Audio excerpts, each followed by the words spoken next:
Salut et bienvenue à tous sur notre chaîne. Si vous êtes nouveau, n'hésitez pas à liker nos vidéos, à vous abonner et à activer la cloche de notification afin de ne rater aucune de nos prochaines vidéos.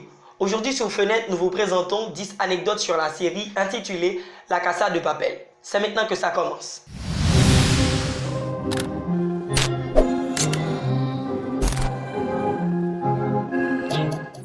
Savez-vous que les premières scènes de la série ont été réécrites 52 fois par l'auteur Alex Fina et qu'au départ la série devait s'intituler Los Desahuciados, signifiant les expulsés, étant donné que les protagonistes sont en cavale? Savez-vous que le professeur devait à la base recruter des personnes atteintes d'une maladie en stade terminal, mais l'idée a finalement été abandonnée sauf pour un personnage? Savez-vous aussi que les phobies à utiliser de la série sont fabriquées grâce au recyclage du quotidien espagnol ABC? Savez-vous aussi que le personnage de Tokyo est inspiré de celui de Mathilda joué par Nathalie Portman dans Léon?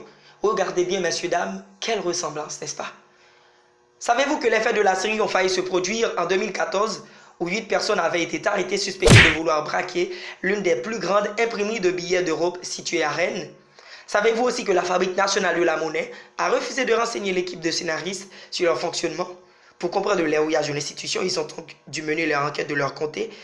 Après coup, la fabrique n'a d'ailleurs pas apprécié l'image de sa faible sécurité donnée par la série. Savez-vous que pour jouer son rôle à la perfection, que le professeur Alvaro Morte a dû prendre des cours d'origami? Savez-vous aussi que la façade de la fabrique de la monnaie et du timbre utilisée dans la série est en réalité celle du Conseil supérieur de la recherche scientifique? Savez-vous aussi que les masques utilisés pour le cambriolage sont inspirés du célèbre peintre Salvador Dali, figure importante du courant surréaliste?